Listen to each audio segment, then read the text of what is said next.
आणि आता एक महत्त्वाची ब्रेकिंग समोर येते। स्मृती मानधनाचा विवाह सोहळा रद्द झाला होता। स्मृतीने पोस्ट करत माहिती दिली आहे।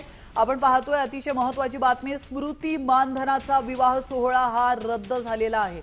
आपण पाहतो काही दिवसांपूर्वी स्मृती मानधनाचा सांगली या ठिकाणी विवाह सोहळा होणार होता, मात्र तिच्या वडिलांची तब्येत बिघडली आणि त्यामुळे हा विवाह सोहळा लांबणीवर पडला होता। मात्र आता तो रद्द झाल्याची माहिती तिने दिली आहे। स्मृती मानधना संदर्भात, तिच्या विवाह सोहळ्यासंदर्भात अतिशय महत्त्वाची अपडेट समोर येते आहे। स्मृती मानधनाच्या चाहत्यांसाठी खरं तर ही महत्त्वाची बातमी म्हणावी लागेल, कारण तिच्या चाहत्यांना तिच्या विवाह सोहळ्याची उत्सुकता होती।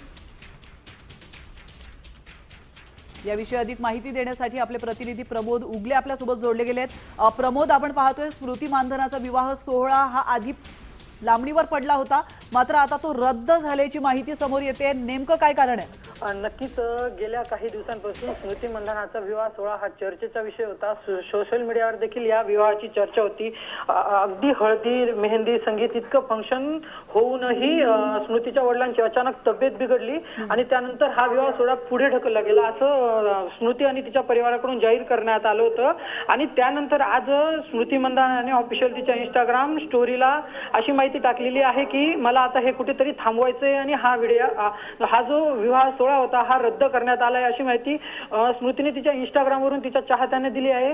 विशेष म्हणजे या विवाह सोहळ्यासाठी अनेक तर्क वितर्क लावले जात होते आणि मध्येच जवळपास स्मृतीच्या वडिलांना देखील काहीतरी गंभीर आजारपणाला सामोरं जावं लागलं होतं आणि त्यानंतर आता स्मृतीने तिच्या चाहत्यांना सोशल मीडियावरून ही माहिती देत विवाह सोहळा रद्द झाल्याचं सांगितलंय।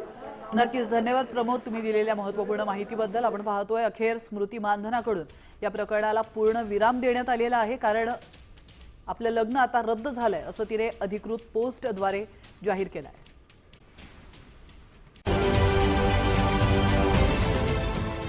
देश विदेशातील प्रत्येक घडामोडींचे लाईव्ह अपडेट मिळवण्यासाठी आता साम टीव्हीच्या सर्व सोशल मीडिया प्लॅटफॉर्मला लाईक, फॉलो आणि सबस्क्राईब करा। तसंच सर्व नोटिफिकेशनसाठी बेल आयकॉन प्रेस करायला विसरू नका।